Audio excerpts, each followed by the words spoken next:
One of the area's largest employers is now operating under a new name. More on that. Plus, Bluegrass music is coming soon to Holiday World and Splash and Safari. And Whitney Hall and Jessica Lindauer talk about this weekend's upcoming Heartland Half Marathon tonight on Informed. All of that and much more is up next here on the 18 WJTS News.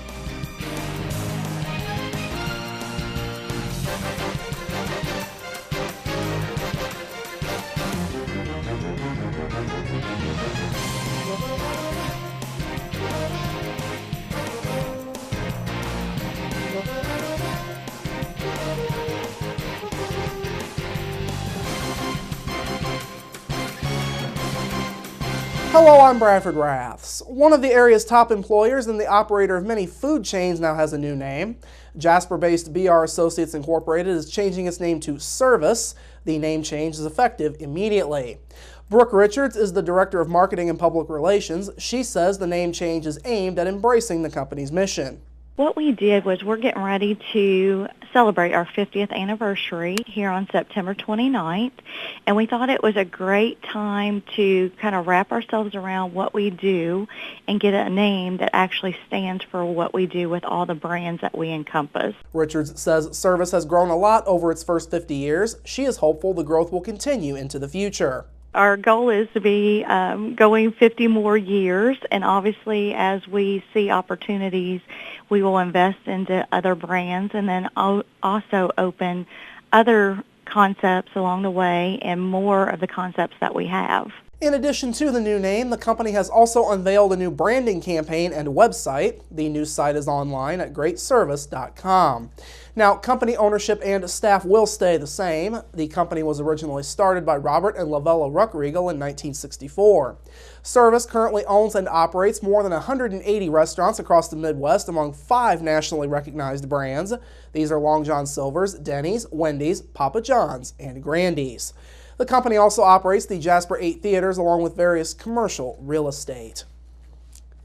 The Jasper Chamber of Commerce has now announced details for its Fall 2014 Business Seminar Series. There will be 3 sessions in all coming up next month as part of this series. The first session will be on Tuesday, September 9th from 6 to 8 p.m. The second session will be from 6 to 8 p.m. on Tuesday, September 16th.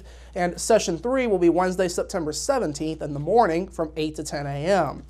Now, Session 1 will be held at Azura Cafe. There will be 2 speakers that night. Roger Sang with Sang & Sang CPA will talk about the importance of financial statements. Eric Hsu with Bingham Greenbaum Dahl will then talk about how to legally structure a business. That session will be sponsored by Springs Valley Bank and Trust. Now, Session 2 will be at the Jasper Chambers office along West 6th Street. Vicki Hollanders with the Small Business Development Center will be holding a workshop on launching your own business. The Small Business Development Center is set to sponsor the session. Finally, Session 3 will be held at the Jasper Train Depot. It's sponsored by German American Investment Services, and the featured speaker is David Pleiss. Pleiss is the Executive Vice President of Investment Services for German American. Folks who are interested in attending any of the seminars can RSVP to the Jasper Chamber of Commerce. You can do so by calling 482-6866 or by emailing chamber@jasperin.org. Holiday World and Splash and Safari will be hosting Bluegrass music over the upcoming Labor Day weekend. The performances will be part of the first Red, White, and Bluegrass Festival that the park is hosting. The performances will begin on Saturday and will run through Labor Day Monday. Notable groups to perform will include Blue Moon Rising and Town Mountain on Saturday, Rambling Rooks and the Steel Drivers on Sunday, and the Claire Lynch Band on Labor Day Monday. Now, this weekend's Bluegrass concerts are part of the regular ticket price for Holiday World and Splash and Safari. You can save on 3-day tickets by going online and using the promo code Bluegrass. The 3-day tickets are available for $75 a person and again can be used for all 3 days of the Red, White, and Bluegrass event. For more information, you can go to holidayworld.com/bluegrass. You can also call 1-877-463-2645. The Odin Camburg Road project in Davies County is continuing to come together. The state has now approved the design for Phase 3 of that project. Davies County engineer Jason Heil says construction is likely to begin in the fall of 2016. Now, phase 1 of the project is already completed. A ribbon cutting for that phase is set at 4:15 p.m. on September 8th. Phase 1 came in at a cost of $2.7 million. Phase 2 of the project is set to be bid out in December, and the contract should be awarded sometime in January. February of 2015 would then mark the start of work, with utilities being relocated. Formal construction would likely begin in March. The goal of the Odin Camburg Road project is to make it easier for businesses to transport goods in and out of the area by truck. It would also create separation between motor vehicle and buggy traffic in order to make the area safer. In all, 100 businesses along the corridor would be able to take advantage of the new roadway. The Odin Camburg Road project is the largest single road construction project in county history. It's expected to cost around $22 million by the time Phase 3 is completed. Options are now available for local farmers who will be using cover crops. The Dubois County Soil and Water Conservation District has announced that it is accepting applications for its cover crop cost share program. Incentive payments available through the cost share program are set aside for crop ground in Dubois County. Now, cover crops such as cereal grains, radishes, and clover are typically planted prior to the end of September every year. They're designed to protect the ground from erosion that takes place during the winter months. The crops are also designed to hold in nutrients such as nitrogen and keep them from washing into waterways. Finally, the roots of the cover crops help in breaking up soil compaction, thus creating favorable spring planting conditions. There will be 3 different payment rates in the cost share program. A diverse cover crop mix, including 1 broadleaf and 1 legume species, is $20 per application. $20 per acre for aerial application, rather. It's $15 an acre for other application methods. The maximum coverage area for that will be 75 acres.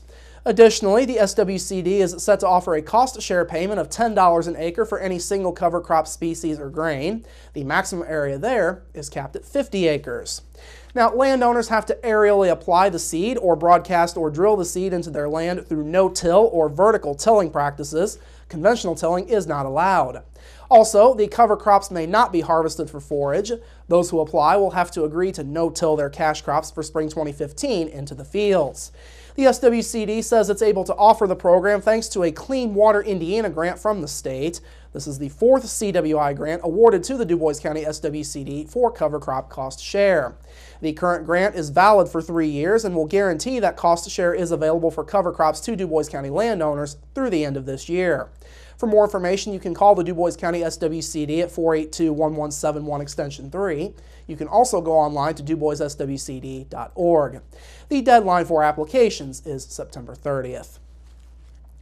Jurors have recommended a sentence of life in prison without parole for a southwestern Indiana man they convicted of fatally shooting his ex-girlfriend's father. The Gibson County jury reached a guilty verdict yesterday on murder charges against 25-year-old Austin Blaze for the January 2013 killing of 47-year-old Terry Monnier at the older man's home near the town of Fort Branch. Blaze testified that he did not kill Monnier, but then Blaze's ex-girlfriend testified she saw him threaten her new boyfriend with a gun and then heard the shots that killed her father. Defense attorney Ivan Arnaz says that Blaze will appeal the conviction. The judge scheduled sentencing for September 25th. A southwestern Indiana coal company is one of 3 James River Coal Company mining complexes that is being sold to a subsidiary of Kentucky-based Blackhawk Mining as part of a bankruptcy sale. Yesterday, U.S. bankruptcy judge Kevin Hunnikins approved motions allowing James River to sell the mines. Company officials say the sale will be complete by the end of this week.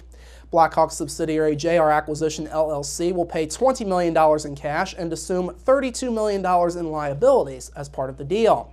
Richmond-based James River originally filed for Chapter 11 bankruptcy in April.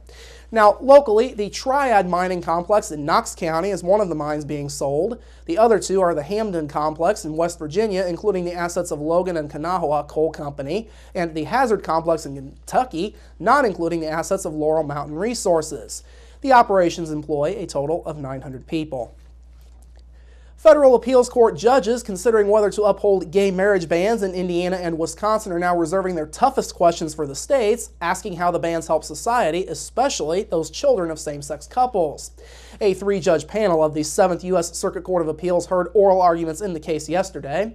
Judge Richard Polsner, who is the panel's lone Republican appointee, bristled when a Wisconsin Assistant Attorney General repeatedly pointed to tradition. Polsner said it was tradition to not allow blacks and whites to marry. He also asked how children of same-sex couples benefit. Now, Judge David Hamilton pressed lawyers opposing the bans, asking whether they would argue for polygamy on similar grounds.